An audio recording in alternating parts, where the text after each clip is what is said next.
반자 사마야 온다.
अनि हामीलाई यो के भन्छ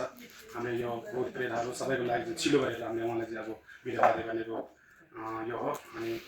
त्यसैले आज हामीले भन्छ नि यार कुन लक्ष्य भयो चिन्ता हुन्छ त्यसैले हामीले पूजा गऱ्यौँ चोक भगवान सबैलाई माथि चढायौँ यो या कुन लक्ष्य भयो हामीलाई होइन। अनि मारो उहाँलाई चिन्ता भने चाहिँ उहाँलाई चिन्ता यो चाहिँ हामीले यो चिलो बनाएर त्यसै कि उहाँलाई छन्को गरेर उ गरेर त्यसै कि हाम्रो हिजोको ऋण छ के छ यो साल गरेको त्यो सबै चाहिँ अब शुद्ध होस् भने हामी सबैले उहाँलाई चाहिँ अनि मोलम गरेर अनि उहाँलाई चाहिँ यो चिलो गरेर अनि अलिक चिलो भने कस्तो हुन्छ जस्तो कि हामी यो अब नयाँ साल यस्तो चाहिँ राम्रो भइसक्यो यो गयो होइन त्यो छैन। अब नयाँ आउने सालमा चाहिँ अब हाम्रो जीवनमा के भन्छ हाम्रो यो जिउमा पिर्ने रोग आउने अनि त्यो सबैले नआओस् भनेर चाहिँ एउटा हामीले यो तपाईँहरू सबैजना पनि मोलम प्रार्थना गरेर चाहिँ उहाँलाई हिजो हाम्रो ऋण के छ सबै उहाँले यसलाई हामीले पैसा दिएर यसलाई मोलम गरेर यसलाई मन्त्र पढेर गरेर पढाएको छ। अनि यो चाहिँ हाम्रो तपाईँहरू सबै टाढो एकदम किन हिँड्नु हाम्रो चाहिँ गर्छौँ चाहिँ किनभने टाढो नै जाओस् भने तपाईँहरू सबैजना मनमा चाहिँ यसो सोच्नु पऱ्यो होइन। त्यसरी यो नयाँ साल आउँदैछ हामीले त्यो बिगार नहोस् आफ्नो फ्यामिली लगायत होइन संसारमा जति नै छ सबैले तपाईँकोलाई खान नपाउने खानु पाओस् लाउनु पाओस् भनेर चाहिँ यस्तो मोलम हामीले गर्नुपर्छ क्या। अनि अलिकति शान्ति हाम्रो गुरुहरू पढिरहन्छ होइन अलिक तपाईँहरू अहिले ठुलो आवाज गऱ्यो भने अनि अहिले हामीलाई डिस्टर्ब हुन्छ होइन। फेरि तपाईँको गाली भने यो हाम्रो के छ के भन्नु हामी चाहिँ पहिला काम बिगार्ने हामी आफू सँगैसँग के भन्छ भने नगा जाउँमा त नयाँ मलाई सँगै के मिल्छु भन्नु सँगै सोचेर चाहिँ बुद्ध बाबाले के भनेछ भनेदेखि बुद्ध बाबाको यो चाहिँ सँगै एकछिन बस्छ नि उसको धर्मलाई बिगार्ने त हामी जस्तो मात्रै आउँछ अरे कि अरू कसैले के पनि गर्न सक्दैन कि मतलब अब हामी चाहिँ हाम्रो गाउँमा हामी अब यहाँ हाल्नु गरेर चाहिँ होइन हामी आफैले बिगारेर चाहिँ काम त त्यस्तै कि अब बुद्ध बाबामा त्यो मलाई के भन्छ भने जो चाहिँ लामाले मात्रै काम बिगार्छ भने जस्तो भन्छ नि त्यसै कि जसमा उसले सबै थाहा छैन के गर्नुपर्ने अरू कसैले केही गर्न सक्दैन कि त्यस्तै गरेर हामी आफैले अलिकति सतर्क हुनु पऱ्यो। आफ्नो घुममा आफ्नै घुममा हामी मान्छे घुम्दैन यहाँ आएपछि अलिकति भगवान् यस्तो उर्वर छ होइन यहाँ आएर ठोकर गर्ने सबै अलिक सानो आफू मनमा मोलम गरेर चाहिँ अलिअलि सबै मानी गर्ने होइन तपाईँले यहाँ भन्छ कुरो गर्ने मोलम गर्ने हो नि धन्य सबैले अब संसार पर्ने सबैले दोकान नबोस् अहिले हामी त मान्छेको जीवनले हामीले त अब मान्छेको जीवनले हामीले त सबै बुझ्छ नि होइन मासुहरू पनि घुमी छिनी भन्छन् हामीले होइन। जस्तो कि हामी मान्छे भन्यो हाम्रो मान्छेले भनेको पनि बुझ्छ आफू पनि सोध्नु सक्छ नि संसार प्राणी हामी नसक्ने सोध्न सक्छ धेरै छ नि त हो। त्यसको लागि हामी मोलम गर्ने हामी चाहिँ अलिकति हिजोको भन्दा अहिले हामी के पुण्य गरेर अहिले हामी एकदम मान्छेको जीवन लियो भने त अनि पछि पनि हामी अघि हामी जस्तोमा आएर चिन्दैन मर्ने हो होइन। अब त्यसो गरेर हामीले घुम्नु आउँदाखेरि चाहिँ अलिकति हल्लाखुन्दी गर्ने अनि मोलम गर्ने है। त्यसरी अब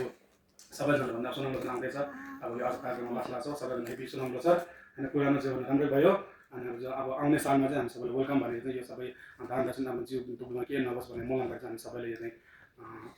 टाढो पठाउने सबैले भन्नु है त हामी लामा पढ्ने अलिकति खाला चाहिँ काम गर्नु सब राम्रोसँग विचार अनि मनी गर्नु होइन त्यो चाहिँ मेन हो क्या।